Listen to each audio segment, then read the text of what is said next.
Predator Hunting Grounds is the new game from Ilphonic, the developers of the ill-fated Friday the 13th game, and as a huge Predator fan I was eager to give it a go. Despite a few rough edges, I've been having a blast. So far I've had a lot of success playing as a Predator, so I thought I'd share some tips to help anyone out there get more of these, and less of these.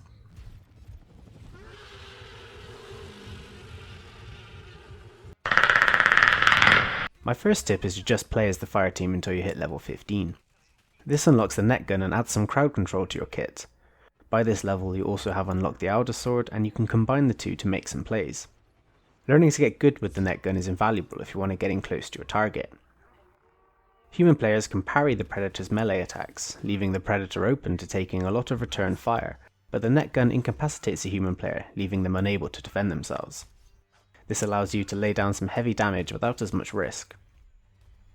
These earlier levels will also give you a better idea of how the Fireteam missions play out, and learning how to play against the Predator will help you learn how to play as the Predator.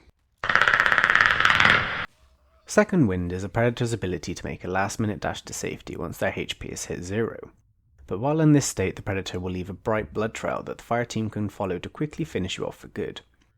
Use the Predator's higher jumping ability to jump over things like fences and rocks that the Fireteam can't, making it easier to put some distance between you and the humans that want to sour your dead body.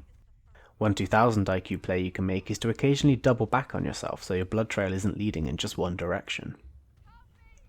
I recommend using the large pouch perk on every single loadout, especially if you're just getting started. This perk increases the amount of items the Predator is carrying, but you want it mainly for the extra healing shot it gives you, which is handy for new and experienced players alike. The extra healing you get can be essential to keeping your Predator in the game against organised opponents that are giving you a lot of trouble. If you're just starting out, then your Plasma Caster is going to be your main source of range damage until you get the later unlocks. In any setup where you're going to be relying on the Plasma Caster, be sure to equip the Dithered Lens perk. This massively decreases the visibility of the Predator's targeting laser, making it easier to take pot shots without revealing your position to every Fireteam member. When using the Plasma Caster, remember to charge those shots too. The fully charged Plasma Caster shot deals massive damage if you land a direct hit. You'll know your Plasma Caster is fully charged from the loud humming sound it starts to emit. I recommend setting up your classes so they're either focusing on melee or ranged weapons. There's no point half-assing it by trying to balance your loadout. Go one extreme or the other so you can pick optimal perks for your weapons. Make sure your melee loadout has the Fearless perk, and make sure your ranged class has the downrange perks to increase your damage output. Once you've mastered both playstyles, feel free to mix things up a bit. Experimenting with the different loadouts is half the fun of being the Predator. These flighty bastards can be an invaluable source of healing for the Predator. If you see a boar, be sure to kill it. Knowing you have some quick and easy healing nearby can allow you to play a bit more aggressively than you otherwise would be able to. Boars tend to spawn in areas behind the Predator, and they seem less likely to appear if you're just running around the map, so just keep an eye out while you're stalking the enemy players. And if you're on the Fireteam, you can actually kill the Boars to deny Preds that tasty healing flesh. Patience is the #1 virtue of a Predator, whether that's waiting for a lobby, waiting until you've actually unlocked some of the Predator's gear, or in this instance, waiting for your prey. Sometimes the Fireteam will really stick together, so you have to wait for those moments where someone is disabling an alarm, healing up, or slapping some mud on themselves before you get an opening. If you see a player immobilized by doing one of the aforementioned activities, go for a fully charged Plasma Caster shot to the head.